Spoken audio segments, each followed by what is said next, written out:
Chief of army staff general Asim Munir نے کہا ہے کہ عوام اور فوج کے درمیان ایک خاص رشتہ ہے۔ اس رشتے میں کسی خلیج کا جھوٹا بیانیہ بنیادی طور پر بیرون ملک سے ایک مخصوص ایجنڈے کے ذریعے چلایا جاتا ہے۔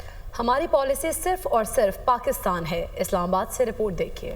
ہماری پالیسی صرف اور صرف پاکستان ہے۔ Army chief general Syed Asim Munir کی خیبر پختونخوا کے سیاسی قائدین سے پشاور میں بات چیت۔ آرمی چیف کا کہنا تھا کہ افغانستان ہمارا برادر پڑوسی اسلامی ملک ہے اور پاکستان افغانستان سے ہمیشہ بہتر تعلقات کا خواہاں رہا ہے۔ افغانستان سے صرف فتنہ الخوارج کی افغانستان میں موجودگی اور سرحد پار سے پاکستان میں دہشت گردی پھیلانے پر اختلاف ہے اور اس وقت تک رہے گا جب تک وہ اس مسئلے کو دور نہیں کرتے۔ انہوں نے کہا کہ خیبر پختونخوا میں کوئی بڑے پیمانے پر آپریشن نہیں کیا جا رہا اور نہ ہی فتنہ الخوارج کی پاکستان کے کسی بھی علاقے میں عملداری ہے۔